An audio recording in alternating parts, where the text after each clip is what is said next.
দেখা যাচ্ছে প্ল্যাটফর্মের বাইরে রোজ আন্দোলন, উন্নত সরকারি দেখুন, কর্মচারী আটকে দেওয়া।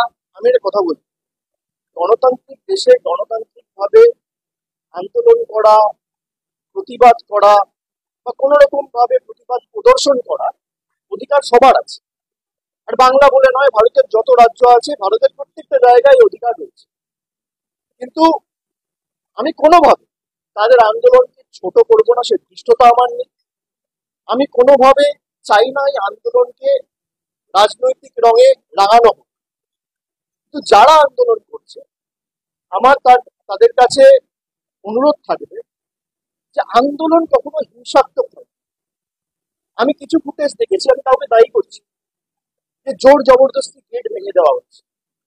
আন্দোলন কখনো উগ্র হয় না, আন্দোলন কখনো হিংস্র হয় না। গান্ধীজি অহিংসার কথা বলেছেন, নন ভায়োলেন্সের কথা বলেছেন। আমরা 100 দিনের কাজ নিয়ে দিল্লিতে আন্দোলন করেছি, বাংলা থেকে 10,000 জন গেছে। আমাদের উপর কিভাবে, এমনকি সাধারণ মানুষ ছেড়ে দিয়ে, মানে যারা নির্বাচিত প্রতিনিধি, এমনকি মহিলা প্রতিনিধিদের, জনজাতি মূলবাসী প্রতিনিধিদের চুলের মুঠি ধরে বার করেছে। আমরা অহিংসার পথ অবলম্বন করে আন্দোলন করেছি। আমরা পরের দিন এসে রাজভবনের বাইরে ধর্ণা দিয়েছি। আমরা হিংসার পথ অবলম্বন করি।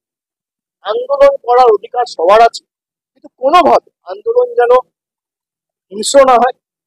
আন্দোলন যেন কোনোভাবে বল প্রয়োগ করে, কোনো সরকারি সম্পত্তি নষ্ট করে, কিছু ভাবে গেট ভেঙে, জোর জবরদস্তি বল প্রয়োগ করে, সেটা হলে আন্দোলনের যে সারমর্ম বা এসেন্সটা, সেটা কোথাও হারিয়ে যায়। এটা আমার দৃঢ় বিশ্বাস। বাকি আন্দোলন যে কেউ করতে পারে, এতে অসুবিধার তো কিছু নেই। আর সরকারের ইন্টেন্ট পরিষ্কার করেছে। আমরা রিপিটিশন ফাইল করেছি সুপ্রিম কোর্টে, ম্যাটার সার্ভিস। বিচার ব্যবস্থার উপর ভরসা রাখুন, আজ নয় কাল আমার দৃঢ় বিশ্বাস বিচার হবে। ঠিক আছে।